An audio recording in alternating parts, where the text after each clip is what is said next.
আসসালামু আলাইকুম রহমতুল্লাহ। আমরা অনেকে আছি যে যারা ইংলিশ দেখলেই বা ইংলিশ পড়তেই পারি না, ইংলিশকে অনেক ভয় পাই।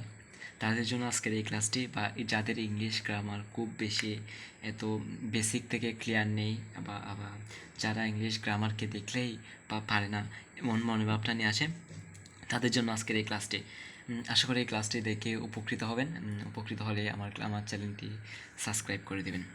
সর্বপ্রথম ইংলিশ গ্রামের যে প্রথম ধাপটায় আছি, আমরা যে ক্লাস 3 থেকে শিখে আসতেছি যে পার্টস অফ স্পিচ 8 প্রকার, এই পার্টস অফ স্পিচগুলো কী কী, এই সব কিছুই মোটামুটি আমরা সবাই শিখে আসছে, কিন্তু আমরা এখনও পর্যন্ত যে পারি না যে এটা একটা বিষয় যে পার্টস অফ স্পিচগুলো কীভাবে ইউজ হয় বা কোথায় কীভাবে চিনবো আমরা এগুলাকে, তা আমরা কোনো সকালের মতে কোনো ধারণা নেই। মূলত পার্টস অফ স্পিচের আমরা যদি ক্লাসিফিকেশন সম্পর্কে আলোচনা করি, এটি মোট 8 প্রকার: noun, pronoun, adjective, verb, adverb, preposition, conjunction, interjection. সব কিছু আমরা মোটামুটি পারি। আমরা আজকে নাউন সম্পর্কে আলোচনা করব। আর তার আগে আপনাদেরকে একটু ধারণা দিয়ে দিই যে নাউন যার বাংলা অর্থ, যার সাথে আমরা যে বাংলা দ্বিতীয় পত্রটা পড়ি, এই বাংলা দ্বিতীয় পত্রের সাথে একটা ইন্টারেস্টিং জিনিস হলো, দুইটার সাথে বাংলা দ্বিতীয় পত্র এবং ইংরেজি দ্বিতীয় পত্র উভয়ের সাথে কিন্তু আমাদের নাউন প্রোনাউনগুলোর সাথে মিল রয়েছে। যেমন নাউনত্ব বিশেষ্য, আমরা নিশ্চয় বাংলা দ্বিতীয়তে বিশেষ্য, বিশেষণ, সর্বনাম এগুলো পড়েছি। নাউনত্ব বিশেষ্য, প্রোনাউনত্ব সর্বনাম, অ্যাডজেক্টিভত্ব বিশেষণ, ভার্বত্ব ক্রিয়া, অ্যাডভার্বত্ব ক্রিয়া বিশেষণ, প্রিপোজিশন তো পদন্বয় বই, এসব কিছু আমরা পড়েছি। Let's go. আমরা একটু নাউন সম্পর্কে পড়বো। এই চ্যাপ্টারে আমরা বেশ কয়েকটি জিনিস পড়বো। প্রথমটা হলো ক্লাসিফিকেশন অফ নাউনের প্রকারভেদ। সেকেন্ডটা হলো আইডেন্টিফাই দ্য নাউন কীভাবে আমরা আইডেন্টিফাই করব, যে চিহ্নিত করব যে এটাই নাউন, এটা কীভাবে চিহ্নিত করব। আর ইনশাআল্লাহ আজকের ভিডিওটা করার পর দেখার পর আর কোনো সমস্যা হবে না, যে এটা নাউন আমরা চিহ্নিত করে ফেলতে পারবো। এরপর পজিশন অফ নাউন কীভাবে পজিশন হয়, ডিটারমিনার, কাউন্টেবল, আনকাউন্টেবল, নাম্বার। এই পাঁচটি টপিকই পড়বো। প্রথমত হলো আমরা নাউন কেন পড়বো। নাউন হলো যে কোনো কিছু থেকে বেসিক শুরু হয়, নাউন থেকে বেসিক শুরু হয়। কীভাবে বেসিক শুরু হয়, আমরা যে পার্টস অফ স্পিচটা পড়ি, এই পার্টস অফ স্পিচের প্রথমটাই হলো নাউনের মাধ্যমে আমরা সব কিছু শুরু করি, যে কোনো কিছুর নামকেই নাউন বলে। এটা আমরা সকালে শিখে আসতেছি। তারপর নাউন কেন বলবো, যে নাউন যেহেতু সেন্টেন্সের সাবজেক্ট হিসেবে বসে, সাবজেক্ট অনুসারে ভার্ব বসাতে হয়, সুতরাং সাবজেক্টকে কারেক্টভাবে জানতে হলে নাউন জানতে হবে। আমরা অনেকেই যারা ক্লাস 9-10-এ আছি বা ইন্টারমিডিয়েটে আছি, প্রত্যেকেই যে রাইট ফর্ম অফ ভার্বস জিনিসটা খুব কঠিন বা কমপ্লিকেটেড করে নিয়ে নিই।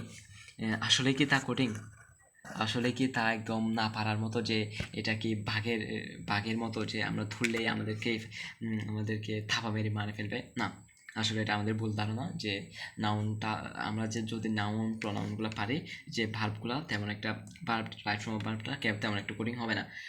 আসলে নাউনটা পড়ি। আমরা যদি নাউন যদি সিঙ্গুলার ফর্মে বসে, ভার্বও বসবে সিঙ্গুলার ফর্মে।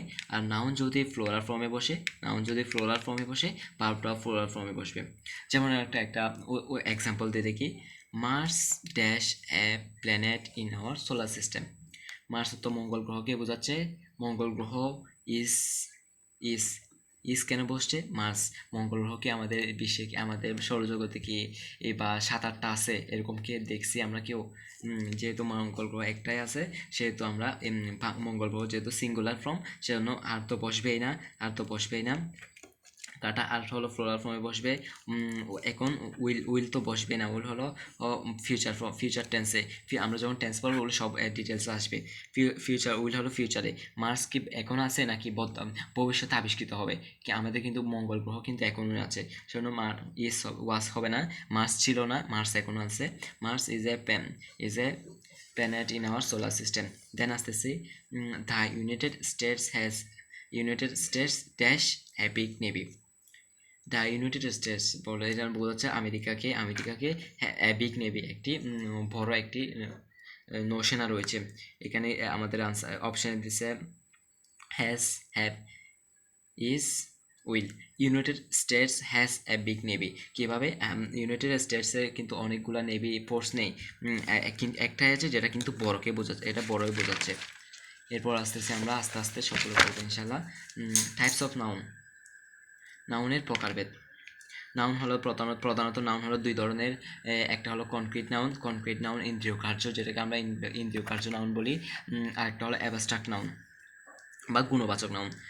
কনক্রিট নাউন কাকে বলে? এখন যে নাউনগুলো দেখা যায়, শোনা যায়, ঘ্রাণ ও স্বাদ নেওয়া যায় তাকে কনক্রিট নাউন বলে। যে নাউনগুলো আমরা দেখা যায়, যে আমাদের অনেকে যে নাম রয়েছে বা আমরা কাউকে নাম ধরে রাখি, এগুলো যেমন রাকিব, বাস, ট্রাক, এগুলো এক্সাম্পল। অ্যাবস্ট্রাক্ট নাউন, এরপর এগুলোর ডিটেলসে পড়াবো ইনশাল্লাহ। অ্যাবস্ট্রাক্ট নাউন গুণবাচক নাম, যে নাউনগুলো দ্বারা কোনো কিছু দোষ, গুণ, অবস্থা, সংখ্যা বোঝায় এবং যাদেরকে চোখে দেখা যায় না, তাই হলো অ্যাবস্ট্রাক্ট নাউন। অ্যাবস্ট্রাক্ট নাউন কি? যে নাউনগুলোকে আমরা দেখতে পারি না, ওদের দোষ, গুণ, অবস্থা বোঝা যায়, কিন্তু কে আমরা চোখে দেখতে পারি না। কিভাবে ওরা কীরকম তা দেখতে পারি না, তাই হলো অ্যাবস্ট্রাক্ট নাউন। যেমন মিউজিক কিন্তু আমরা শুনতে পারি কিন্তু দেখতে পাই না। গ্রামার, আমরা যে গ্রামার টপিকগুলো পড়ছি ওগুলাকে আমরা বুঝতে পারি যে এটা কীরকম হবে, কিন্তু ওগুলোকে আমরা অস্তিত্ব দেখতে পাই না। সিবিএস বা এটা একটা মজার বিষয় আছে যে সায়েন্স এবং আর্টস, আমাদের সায়েন্স গ্রুপ এবং আর্টস গ্রুপ, কমার্স গ্রুপ ব্যতীত এর সাবজেক্টগুলোর নাম হলো অ্যাবস্ট্রাক্ট নাউন। কি? Abstract noun. একটু মনে রাখার চেষ্টা করবা, কয়েকবার পড়ে নিলেই ব্যাস হয়ে যাবে। কনক্রিট নাউন, এবার কনক্রিট নাউনের প্রকারভেদ। কনক্রিট নাউন মূলত 4 প্রকার, যে proper noun, common noun, collective noun, material noun, এই 4 প্রকার। প্রপার নাউন, যে ওয়ার্ড দ্বারা কোনো ব্যক্তি বা বস্তুর নাম বোঝায় তাকে প্রপার নাউন বলে। যে ওয়ার্ড দ্বারা কোনো ব্যক্তি বা বস্তুর নাম বোঝায় তাকে কি বলে? প্রপার নাউন বলে। যেমন মেঘনা, মেঘলা, এগুলো বোঝাচ্ছে, মানে বোঝাচ্ছে, মনে করো তোমার নাম রহিম, রহিমকে নির্দিষ্ট করে বোঝাচ্ছে। পদ্মা নদী নির্দিষ্ট করে বোঝাচ্ছে, পদ্মা সেতু নির্দিষ্ট করে বোঝাচ্ছে, সব কিছু নির্দিষ্ট করে বোঝাচ্ছে। এখানে আমরা একটা এক্সাম্পল আসতেছি, which is not proper noun, a proper noun, যে কোনটি একটি প্রপার নাউন নয়? পিপল, মানুষ, বার্ড, পাখি, রিভার, নদী, পদ্মা। এটা আমার একটু ভুল হয়েছে, হুইচ ইজ নট হবে না, which is a proper noun, which is a proper noun, যে পদ্মা নদী কি আমাদের একটাই আছে, যে সেজন্য এটাই হলো প্রপার নাউন। এরপর কোয়েশ্চেন টুতে আসতেছি, আইডেন্টিফাই দ্য নাউন। নাউনটা আইডেন্টিফাই করো, আমাদের তদন্ত করো। বা লাভ কি নাউন? ভালোবাসা। অনেস্টি কি নাউন? প্রপার নাউনকে ইয়া করতে বলছে আমাদের। তারপর সি নাম্বার লিখছে মাইনেসটি, মাইমেন সিটি। সি নাম্বার আছে যে ময়মনসিং। এরপর ডি নাম্বার আছে মিল্ক। এই 4টা আছে। আমরা নিশ্চয় জানি ময়মনসিং আমাদের যে দেশের একটা জেলার নাম, তাই এটা একটি প্রপার নাউন। এরপর আসতেছে আমরা কমন নাউনে আসতেছি। কমন নাউন, যে নাউনগুলো দ্বারা কোনো ব্যক্তি, বস্তু, স্থানের নাম না বুঝিয়ে, যে নাউনগুলো দ্বারা নির্দিষ্ট কোনো ব্যক্তি, বস্তু, স্থানের নাম না বুঝিয়ে একই জাতীয় সব কিছুকে বোঝায় তাকে কমন নাউন বলে। যেমন কার বলতে কি আমরা বোঝাচ্ছি না যে BMW অথবা অন্য কোনো নির্দিষ্ট কোনো কারের নাম বোঝাচ্ছি না, শুধু কারই বোঝাচ্ছি। কিন্তু তারপর এখানে ওমেন বোঝাচ্ছি, ওমেন বলতে কোনো মহিলাকে বোঝাচ্ছি, সব মহিলাকে বোঝাচ্ছি, কিন্তু একটা মহিলাকে নির্দিষ্ট করে বোঝাচ্ছি না। গার্লস, সব বালিকাকে বোঝাচ্ছি। নিউজ পেপার, আল জাজিরা থেকে শুরু করে সব news pad, the daily star, সবগুলোকে বোঝাচ্ছি, তাই নিউজ পেপার হলো কমন নাউন। এরপর একটা এক্সাম্পল আসি, drive the nail into the table, drive the nail into the table. Here nail is a nail শব্দটি কোন প্রকারের নাউন? নেল তো আমরা জানি যে